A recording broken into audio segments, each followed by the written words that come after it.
Bom, bom dia, boa tarde, boa noite, dependendo do horário que você está assistindo. Hoje, apesar das inscrições, eu tenho aqui a Mônica Gomes, que é uma frequentadora assídua do Papo à Mesa desde 2020. Então, é um prazer tê-la como companhia para compartilhar esse ano do Papo à Mesa Vera Kiss. Como eu já mencionei, foi um momento que foi criado em 2020, aproveitando a época da pandemia, um momento para compartilhar informações sobre alimentos, alimentação, nutrição e tudo que é relacionado ao agroalimentar, do campo à mesa, eh, por meio de livros, filmes, revistas, obra de arte, o que for. Então, a partir de um de uma obra qualquer, né? Qualquer no sentido de que seja o formato dela, falar sobre alimentos, alimentação e nutrição, e para abrir a visão das pessoas também e poder mostrar que existe várias maneiras de ver e que existe muito mais coisa para se ver e se falar do que o que aparece, ou do que está na moda, ou do que o nosso viés, o nosso grupo fala. E hoje, então, eu venho aqui tentar. Ah, consegui. É, eu criei nesse ano esse Papo à Mesa Inspira, que é para a gente evoluir um pouco, né? Me deu vontade de evoluir um pouco esse Papo à Mesa e costurar o que foi visto, porque a gente discute naquele dia, fica emocionado, fica feliz, fica surpreso, mas não costura tudo isso, então eu queria dar um sentido para ele, por isso que criei esse Inspira, né? E aí, eu que vou apresentar e tenho hoje a minha convidada fiel que está aqui, parceira comigo para a gente discutir sobre esse ano de 2025, que, como todos os anos, foi muito interessante, deu para a gente descobrir bastante coisa. Então, só falando, né, reiterando, eu sou Juliana Grazini, eu dirijo a Vera Kiss Food Academy e sou a presidente, também dirijo a Fundação Vera Kiss. O Papa Mesa faz parte da Fundação Vera Kiss e a Fundação Vera Kiss é basicamente trabalhar com a popularização científica, enquanto que a Vera Kiss Food Academy trabalha mais com a mediação, numa outra vertente. E aqui são os programas e todos os projetos mais voltados ao grande público, aos leigos, ao falar dos conhecimentos de uma maneira mais palatável, não que na outra não seja, mas é um pouco diferente. E aqui tem alguns projetos que eu já fiz mais intervenção com o grande público, agora menos, mas tenho trabalhado nos bastidores de projetos de cinema, de teatro, de escolas, bastante coisa tentando transformar esse conhecimento, né, ou compartilhar o conhecimento de uma forma gostosa e principalmente pensando no público, como é que esse público quer e gosta de ouvir as coisas para poder fazer um sentido na vida deles. E o Papa Mesa, então, esse é o espaço que faz parte, então, da fundação, reiterando o que eu vim falar aqui, e normalmente são os convidados da Vera Kiss que apresentam algo que eles queiram, que eles tenham gostado, que eles acham que mais pessoas têm que ouvir falar, e a gente tem essas discussões mensais no, aos sábados. Ela já foi semanal, não era, Mônica? 2025. Então, a gente começou falando sobre o livro, né, a coleção Avanços e Controvérsias, e a gente falou sobre a informação sobre alimentos e alimentação, onde nasce e cresce o disfuncionamento. Foi o primeiro livro que a gente eh, discutiu e apresentou, e é um livro que foi, como é que fala? Ele foi escrito, né, dirigido pela Vera Kiss. Depois a gente falou sobre a Sociedade do Saudável e as Culinárias Midiáticas, com a Manuela Dias, uma tese de doutorado que foi impressa no formato livro. Depois a gente falou sobre, apresentou, né, o André Assi apresentou As Mentiras da Nona, como o marketing inventou a cozinha, de Alberto Grande, um livro que fez muito sucesso e algumas polêmicas no Brasil, e o André eh, apresentou de uma maneira bem interessante para a gente. Depois foi a Tamires, que falou, que apresentou A Ciência e Cozinha do Massimiano Bucci, Bucchi, né? Porque é Bucchi, não é Bucci, é Bucchi. E é um livro que ainda não é tão recente, mas é porque ele tem uma nova edição online, então a gente também apresentou esse livro. Em julho, a gente apresentou o filme Estômago, um filme dirigido por Marcos Jorge, e quem apresentou foi a Silvana Niemann, que ela deu uma perspectiva psicanalítica do filme. A gente falou de alimentação sob esse olhar. Em agosto foi Como Saciar um Ditador. Foi a Arlete Santos que apresentou e foi muito interessante também. A gente pôde ver como a alimentação estava ligada a esses processos políticos e quanto a política e essas pessoas mais complicadas, não posso, não sei, acho que é complicado divulgando, mas esses protagonistas de grandes movimentos ditatoriais da sociedade, como essa relação com a comida e como o cozinheiro era caía nessa pegadinha, né? Caía nisso sem querer e acabava também decidindo muita coisa interessante. Em setembro, a gente apresentou um outro livro da Vera Kiss, que foi Recapitulando o Agroalimentar, o que é novo não é de hoje, então um livro novo e que a gente quis apresentar para mostrar que muitas vezes a gente fala, ai, mas isso de agora, antigamente não era assim, ou antigamente era assim, agora não é mais, e não é bem assim. Tem muita coisa que a gente pensa que é de hoje, que é bem antiga, e muita coisa que a gente pensa que é bem antiga e que é de hoje. Então, é a vontade de fazer com que as pessoas, por meio da história, elas se critiquem mais, se autocritiquem, antes de criticar, o contexto atual da alimentação. Depois a Paula Feliciano apresentou o Banquete de Mário de Andrade, também foi muito interessante conhecer Mário de Andrade nesse contexto. Depois, o último foi Como Cozinhar um Lobo, da Fischer, e que foi apresentado pela Fernanda Mester. Também foi um momento muito interessante. Antes de eu abrir, eu vou mostrar aqui 3 pontos em que eh, eu resumi esse ano, né? Então, vários pontos de vista, vários livros, dois, três até técnicos, né? Onde a gente falou da informação, falou do recapitulando, avanços e controvérsias, outros mais, alguns de gastronomias, uns literários, outros mais artísticos, mas a gente acho que deu uma equilibrada.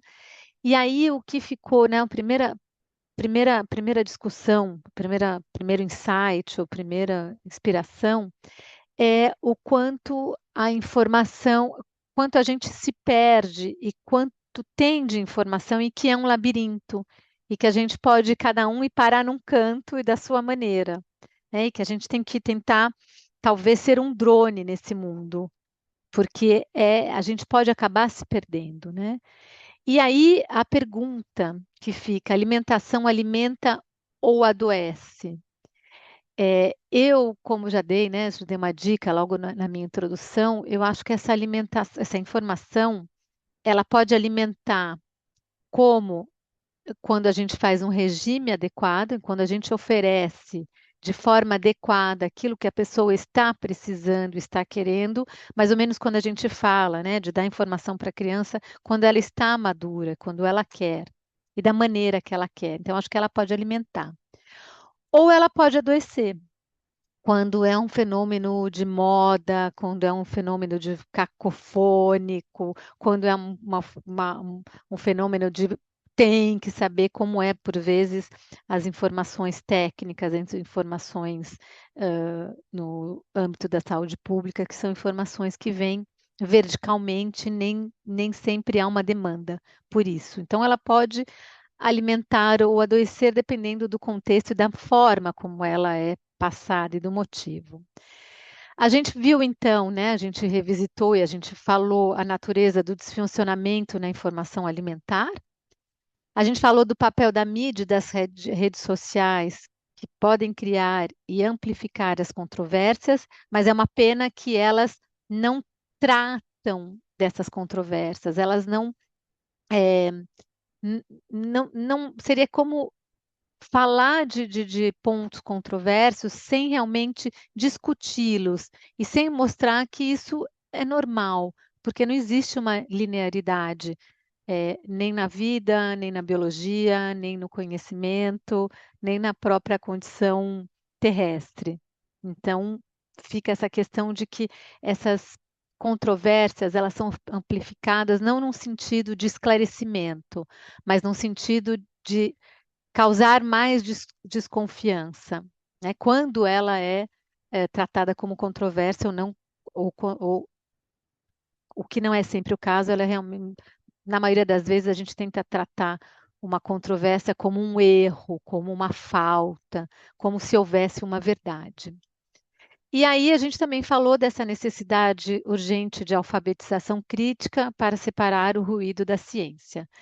E aí eu também deixo essas palavras um pouco, acho um pouco pesadas, né? Porque alfabetização crítica, o que que é isso? Eu acho que seria uma sensibilização crítica, trabalhar para que o público leigo ele consiga se perguntar mais e fazer análises e relações, mas isso também é algo difícil, mas eu acho que a gente pode deixar isso para dentro dos profissionais, né? Dentro do mundo dos profissionais, para ter uma alfabetização crítica, para saber o que é ruído, o que é ciência, digo para os que não são pesquisadores, né?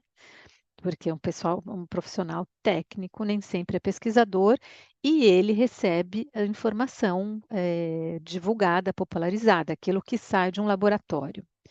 E o insight principal que fica desse grande eixo que a gente tratou em 2025 seria que a principal descoberta, né, que é do eixo, é a confiança na informação alimentar sobre alimentos é tão importante quanto o próprio alimento. Que precisamos aprender a questionar quem está falando, por que está falando e o que essa informação me faz sentir. Quando fala aqui, né, a informação alimentar é tão importante quanto o próprio alimento, eu gostaria de frisar aqui que depende muito do público. Então, volto, como o Papo à Mesa é um produto para ser para o grande público, mas a gente fica num grupo pela Vera Kiss, pela história da Vera Kiss, pela minha história, a gente acaba ficando viciada num grupo que é pouco leigo, né, leigo, sempre tem uma formação técnica na área agroalimentar consequente. É, eu gostaria de deixar esse foco, né, que a formação alimentar é tão importante quanto o próprio alimento, a qualidade do alimento, para esse grupo de pessoas. Mas para outras pessoas, talvez o alimento seja muito mais importante do que a informação sobre ele, né? Algumas pessoas precisam comer, e eu acho que o grande público poderia cada vez mais comer tranquilo, por prazer, e não ficar tendo que ler etiquetas, ter que ficar procurando informação, ter que ficar nessa neura de que o que estou comendo, mas que a oferta possa ser alguma coisa em que ele possa confiar. Que se tem oferta é porque eu posso confiar nesse sistema todo e posso comer. O segundo eixo é a comida como espelho, né? A questão da psicanálise, a discussão do filme Estômago com a Silvana Niemann foi muito, muito interessante. Ela abriu uma visão particular e peculiar, né? Sobre alimentação e sobre o próprio filme e sobre cada um que estava na sessão, como cada um interpretou esse filme. Então, a pergunta, né? Por que comemos o que comemos, afinal? E essa é uma pergunta que eu gostaria que cada vez mais os profissionais especialistas, técnicos e cientistas, pesquisadores não respondessem mais com ponto final. Deixasse essa pergunta em aberto, deixasse isso como algo que o que é, afinal, é tão vasto, é tão grande, é tão bonito, é tão intrínseco, é tão particular, é tão individual, é tão particular, ele envolve tantas coisas, tantas dimensões, que eu acho que aqui a gente não tem que dar uma revista, nenhuma resposta com ponto final, nem com ponto e vírgula. Acho que a gente tem que deixar essa resposta com reticência, né? A gente viu a ideia do segundo cérebro, né, do sistema digestivo. A gente não falou aqui abertamente, mas é alguma moda que está aqui, né, recentemente, mas de imaginar então a essa ligação entre emoção e digestão, a ligação entre a comida, a maneira como ela é cortada, como ela é ingerida, como se pega num garfo, como se engole, como se digere, que ela tem muito a ver com a emoção, e eu diria que no que a gente falou nesse ano, ela tem muito a ver mesmo com a psique. E foi muito interessante notar que essa psique ela é muito particular, ela é individual.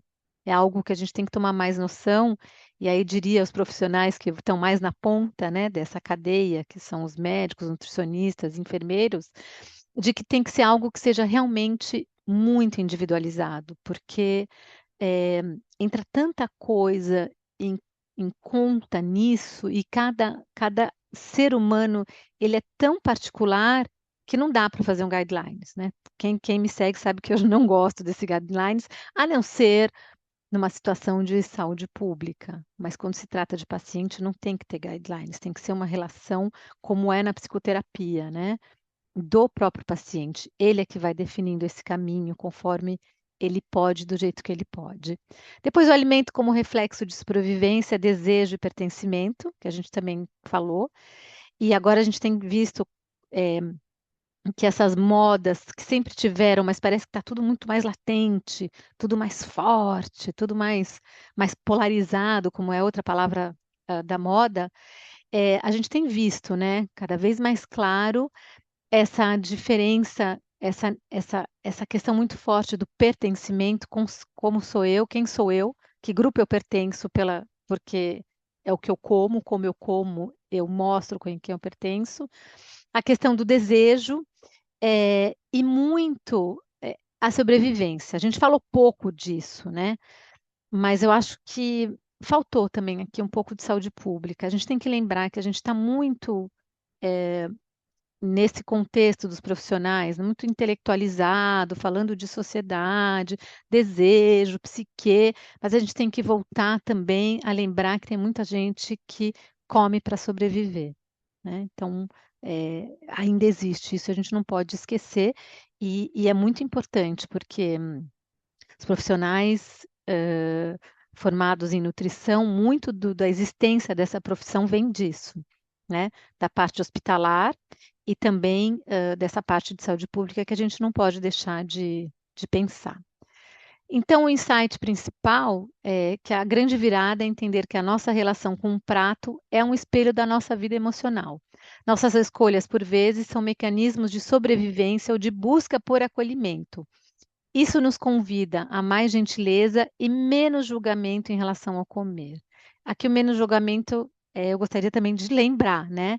É, esse sobreviver pode ser uma questão meramente econômica. E lanço aqui um alerta. Eu acho que a gente deveria também tomar mais cuidado com essas modas todas que vão sendo criadas e com essa incitação, principalmente por redes sociais, desse pertencer, quem eu sou, em que linha eu tô, quem sou aquela pessoa em relação ao que eu como, porque a gente pode deixar muita gente desconfortável nesse contexto, porque nem todo mundo pode, de um ponto de vista meramente financeiro, de um ponto de vista intelectual, de um ponto de vista emocional.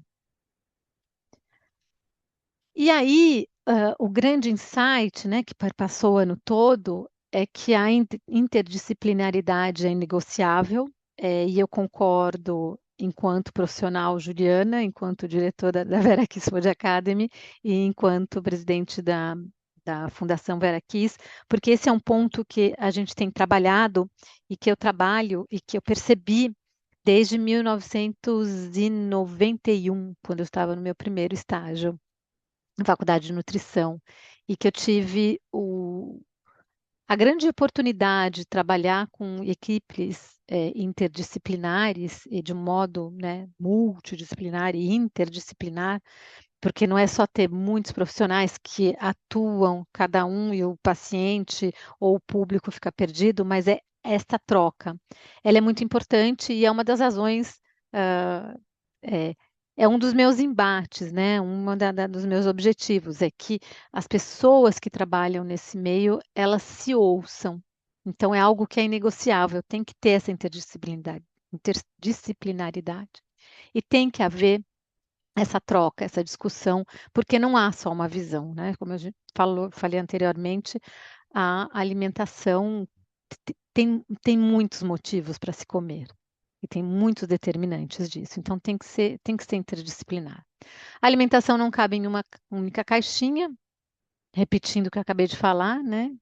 A solução para os grandes desafios está na mesa de diálogo entre ciência de alimentos, saúde pública, psicanálise, comunicação, e a sociologia, e a física, e a química, e a economia, e a política, e a filosofia, e tudo aquilo em que o ser humano, o Homo sapiens sapiens, foi adquirindo como conhecimento, como um despertar, como um olhar do que ele vive, do que ele faz, do que ele pensa que é, ou do que ele é realmente.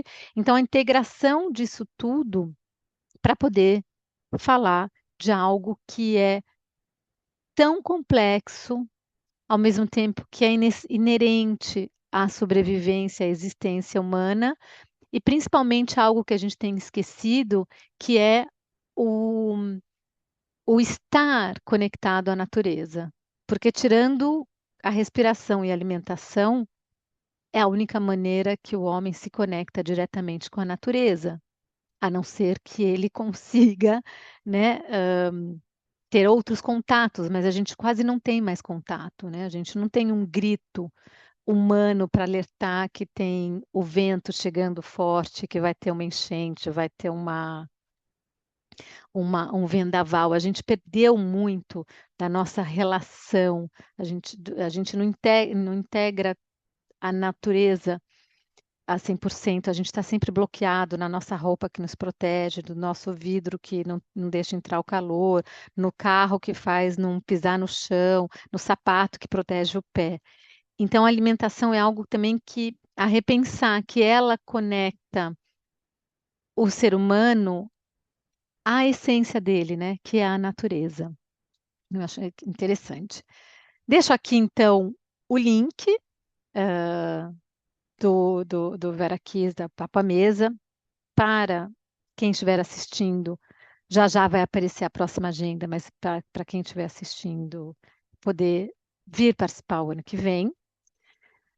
Agradeço a todos, né, por tornarem o Papa Mesmo um espaço de tanto aprendizado, é muito aprendizado e um espaço democrático e livre, né? Outro dia teve uma crítica no nosso canal YouTube porque a pessoa tinha que estar produzida, porque teve alguém que passou atrás e porque não fez isso, não fez aquilo. E aí eu gostaria de falar que aqui é um espaço livre. Não é um espaço de produção, coprodução, é a vida como ela é, e o conhecimento como ela é, né? Não sei como é que Platão e Sócrates eles discutiam, mas eu não sei se tinha nesse mundo livre de pensamento, de descoberta, se havia tanta pós-produção. Então, obrigado por partilharem e curtirem, tá? Nesse momento aberto, democrático e livre. Comer é muito mais do que um ato cidadão, social, emocional e biológico, tem religioso e tem outras coisas. Hoje tem, poderia falar assim, é um ato midiático também, brincando e parafraseando. E aí eu coloco aqui um ato cidadão. é, eu sei que há controvérsias, eu sei que tem sociólogos que definem a questão do ato político, principalmente franceses, mas eu não concordo.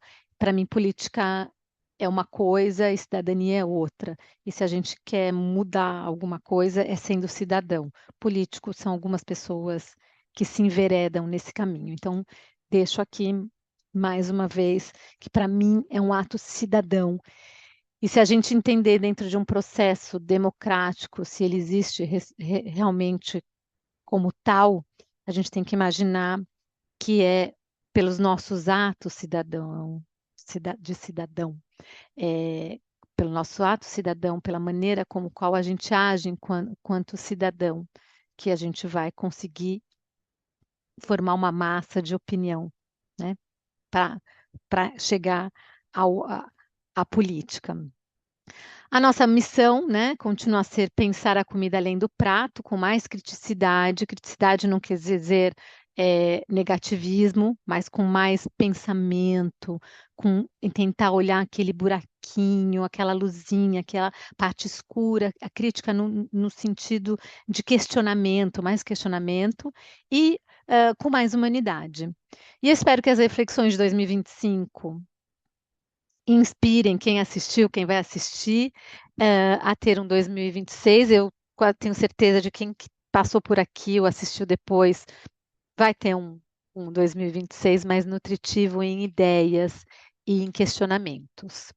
E aí eu convido também, aproveito, né, que é final de ano, para convidar quem gostaria de comunicar diferente, de entender o que que é comunicação, é, de ser mais crítico, de parar de seguir a moda, de ter um projeto diferente, parar de copiar o colega, se inspirar e não copiar, é, participar, né, se inscrever na Comida na Boca do Povo e falar que é sempre como o Papo à Mesa, o Comida na Boca do Povo é um percurso de um ano também, e é muito interessante a gente ver como os nossos alunos entram no começo do ano cheio de ideias pré-concebidas, do que é a comunicação, como é que eu vou fazer, tem que ser assim ou não, e como eles saem no final do ano seguros de si e entendendo o que é comunicação e o que eles querem, como é que eles vão fazer, né? Mais uma vez sem guidelines. Então eu convido quem quiser entrar nesse mundo, quem estiver preocupado, quem quiser fazer diferente, a procurar esse curso né, para fazer parte da edição 2026. Também, para ter informação, quem gosta da maneira da Vera Kiss divulgar informação, a gente tem o blog da Vera Kiss Food Academy, é um blog que basicamente partilha novidades e informações sobre o agroalimentar e nutrição na União Europeia. Então, quem quiser gostar de novidade, quiser entender um pouquinho mais, sem União Europeia não quer mais o pacto, né, não quer mais acordo Mercosul. Quem quiser entender um pouco mais essas notícias, pode vir aqui nesse canal que tem bastante, toda uma vez por semana tem alguma coisa. Também tem a Comida na Tela, que é o blog da Fundação. É um blog um pouco mais autoral, um pouco mais crítico, é para ser provocativo, e quem quiser também, quem gosta desse tipo de informação, quem gosta de ser provocado, quem gosta de ficar coçando a cabeça, ficar irrequieto, pode seguir esse blog. A gente também tem o Vera Kiss Ensina, então, onde dá para partilhar mais informação, mais aulas, mais minicursos. Quem quiser também, venha. Temos o Vera Kiss Conecta, que são as aulas mensais, e a gente tem Vera Kiss Conecta, que é para o agroalimentar, tem o Vera Kiss Conecta Nutri, que é para nutricionistas, e tem o Vera Kiss Conecta Nutri restaurantes e restauração, que é para quem trabalha nesse setor. Então, são aulas também mensais com profissionais majoritariamente europeus, e que é para quem quer ver algo de diferente, como se faz fora, sem precisar sair, é, de dentro do seu conforto físico. E aí a frase que vai ser a nossa frase é, para 2026, que é: o mundo é finalmente salvo por um pequeno número de homens e mulheres que não são como ele. E eu queria chamar a atenção, então, assim, desse pequeno número, porque a gente está muito nessa ideia de que eu tenho que ter 1 milhão de seguidores, eu tenho que estar na moda, eu só faço o que a moda faz. A gente tem a ideia de que a minoria é algo que não vale a pena, mas eu gostaria de reiterar que eu acho que a minoria é a minoria que consegue ir mais profundo. A minoria é aquela que consegue tem um olhar de perspectiva, é aquela que consegue não se contaminar pela moda, é aquela que consegue pensar antes de fazer as coisas, é aquela que consegue se definir para não seguir moda. E então eu deixo aqui para você, se você se sente diferente, se você se sente uma minoria, não se sinta mal. Ao contrário, né? Você pode ser alguém que vai dar uma nova perspectiva para alguma outra pessoa ou mesmo para a humanidade. E essa é a ideia, então, que em 2026 a gente pense não só como a minoria, como algo oprimido, mas pensar que a minoria, em qualquer ponto de vista, seja ela do, do, do tipo que for essa minoria, mas de não pensar como a massa é algo muito importante, que eu acho que é o que faz respirar, como a minhoquinha faz a terra respirar, essa minoria que pensa e que age diferente faz também o ser humano e a sociedade pensar diferente, apesar de ter uma força brutal, né, uma contracorrente que tenta abafar isso, porque é dolorido, é difícil pensar e nem todo mundo gosta de estar num espaço, eh, não é desconfortável, mas está num espaço que alavanca, que sempre faz ir para frente. E sempre que a gente vai para frente, sempre que a gente está no movimento, a gente tem que pensar e gastar energia, nem todo mundo gosta. Vou abrir agora para a Mônica, ela vai contar para a gente. Agradeço aqui, né?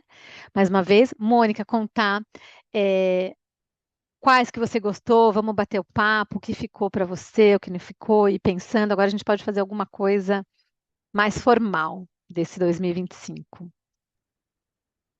Oi, bom dia.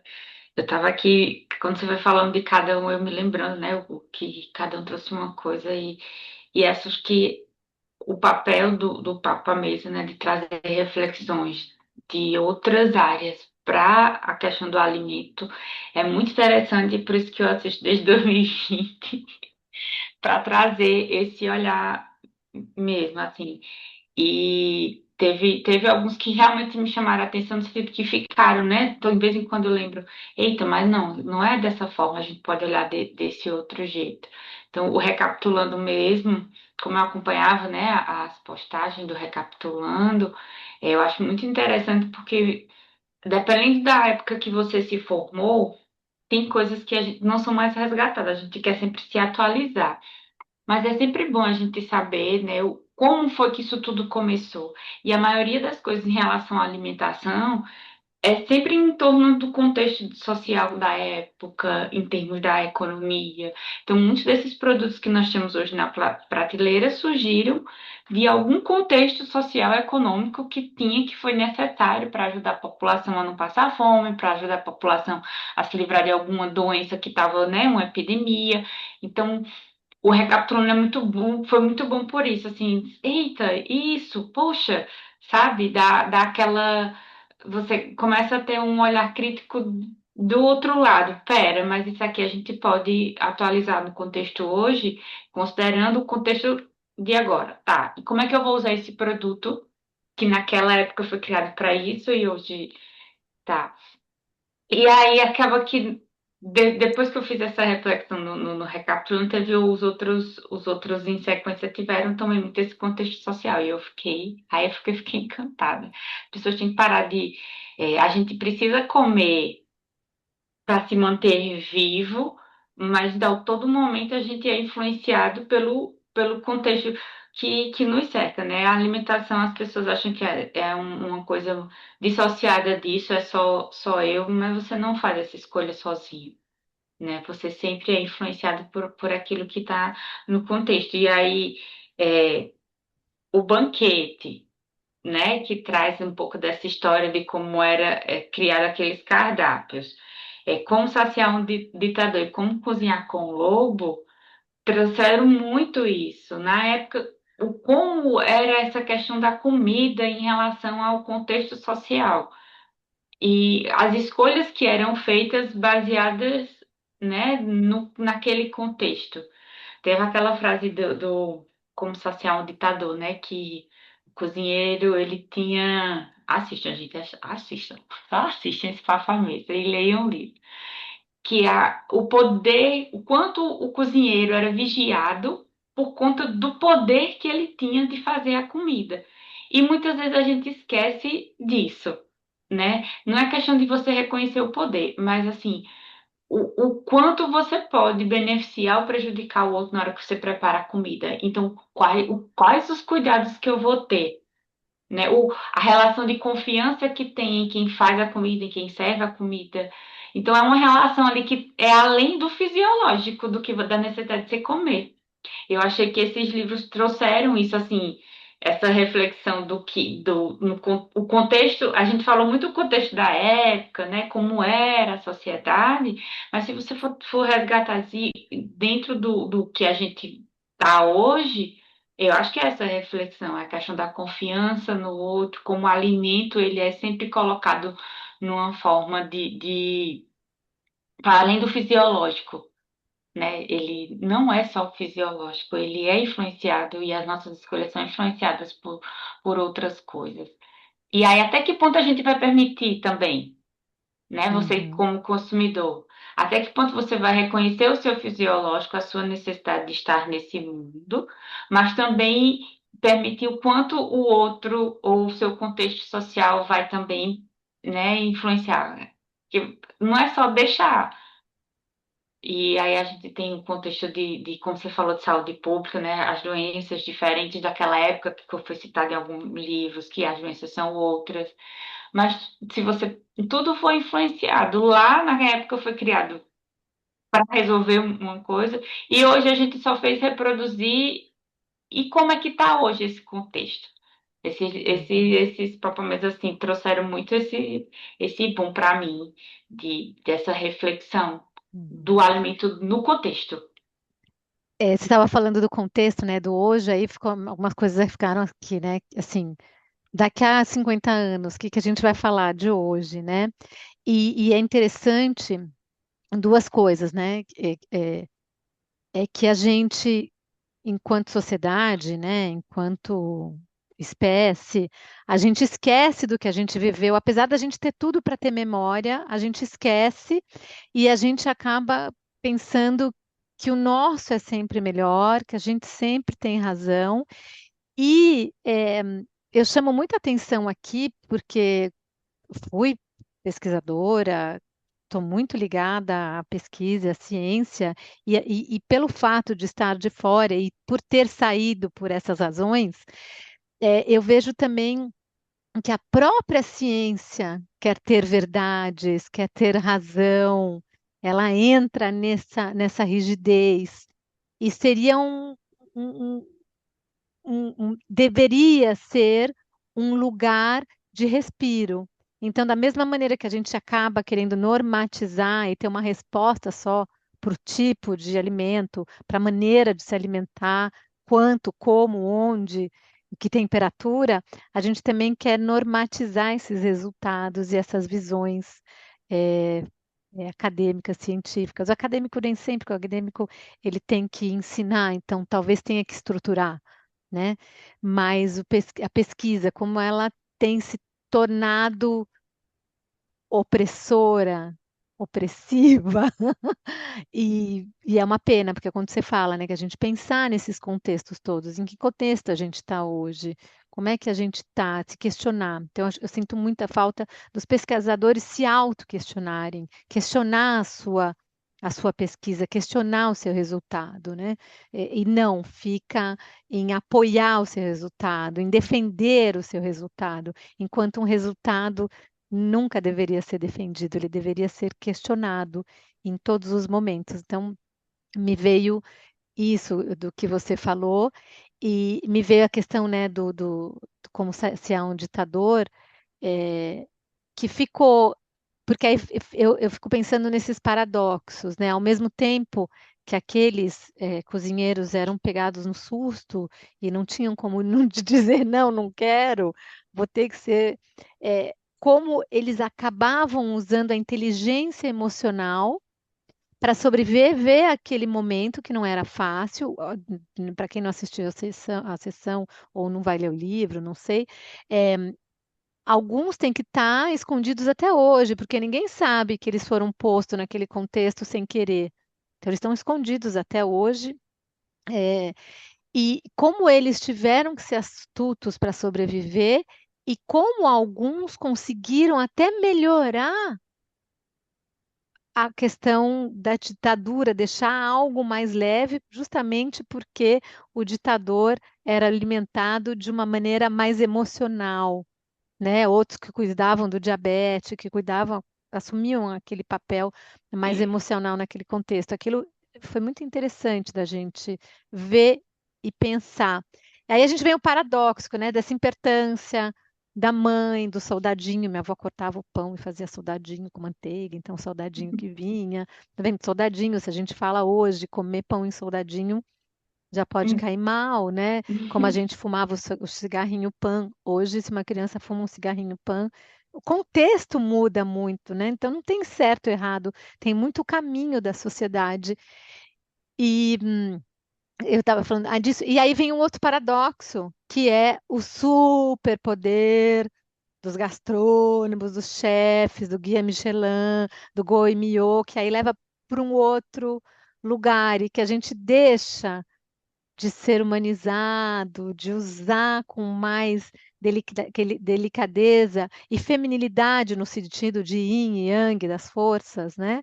Femininas e masculinas, a gente deixa de usar para ir para um lado de novo, né? Talvez um pouco mais yang, da competição, da fórmula e do superpoder. Então, isso também você me fez pensar nisso, né?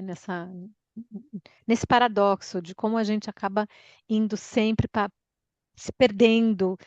E eu, como libriana, eu sempre procurando estar no meio, nem tanto sol, nem tanta chuva, nem tanto céu, nem tanto mar, tentar juntar.